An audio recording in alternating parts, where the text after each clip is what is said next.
Next one is a tough one. This is from Alexandra, which is, do you ever get over losing a parent, or does the pain stay with you forever? I'm 35 and I lost my dad very suddenly, and I'm really struggling to come to terms with the fact that I will never see him again. He was only 64. I think we all know that pain very well, Alexandra. We're genuinely very sorry for your loss, which is so recent.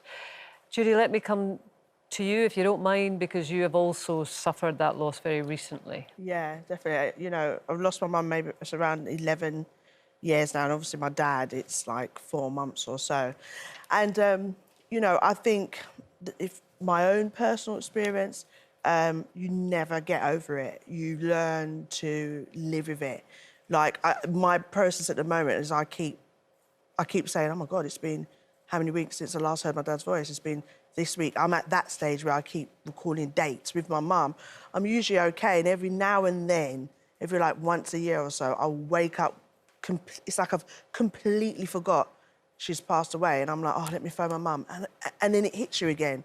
So there's so many different ways, and I just think that it's especially for me now, losing the both of them, it's a loss of like, I feel like it's really definitely completely changed me. Like, it's really made me feel like, OK, I'm a different person now. Like, those two people, these are two people that made me and had me, and they're not here. It just feels so different.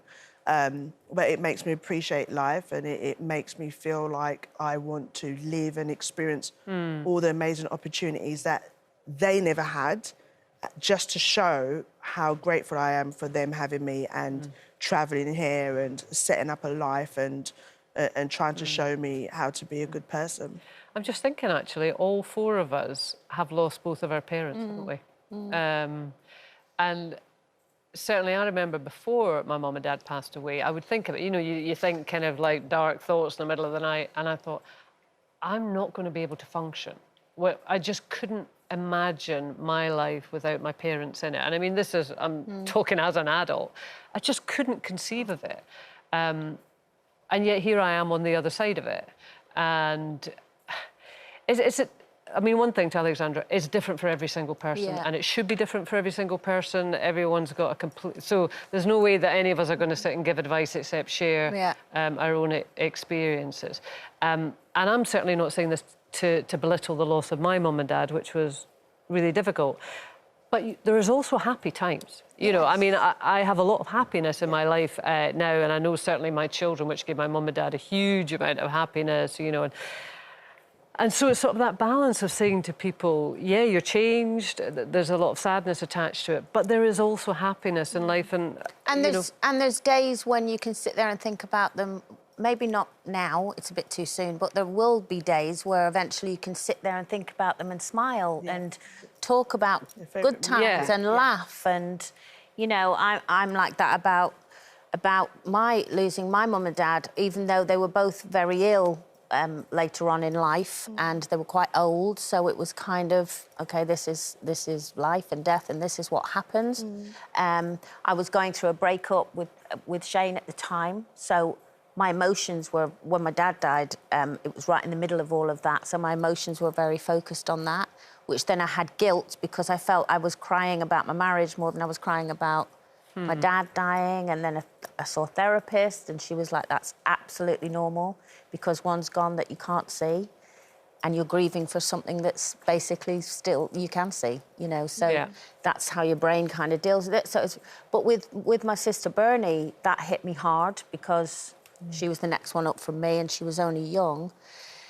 But when I have days where it hits me, where I literally don't want to get out of bed, you know what I do? I think exactly what Bernie would say to me, and it makes me get out of bed, because I know she'd go, get out of bed, you lazy cow.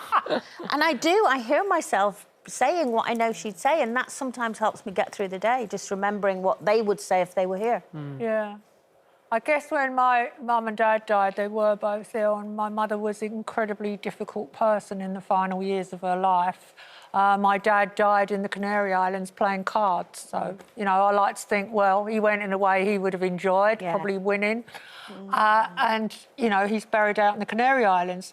But I feel now that I've lost my last two close relatives, my mother's sister, my Auntie Vi, I lost earlier this year, and my gorgeous Uncle Ray, her husband, I lost last year. And in a way, I know this might offend people, but I felt their loss even more keenly because in my childhood, they were the laughs. They were the people that made us laugh. I went on Uncle Ray's motorbike. He was a policeman in Fulham. And they were, you know, they were really good for my childhood. And I associate them with fun. With happiness. And with happiness and fun. And I was genuinely very, very upset when both of them died, although, you know, they were old and it wasn't unexpected. And the minute Uncle Ray had gone, Auntie Vi wasn't going to last much longer. So now I find myself at this place with, obviously, I've got two cousins, they're sons who I talk to on the phone, but I feel like the boat's been pushed out and I'm on my own. And that's why I agree with Judy that the best thing to do is to live the life that you aimed for, you know, aim for a full life on every front, that you do everything to the max. You don't put things off because God knows, I grew up with my parents always referring backwards, being careful with money, not really enjoying themselves or, you know, being careful. I'm the opposite. I want to live things to the max and enjoy my life while I have it.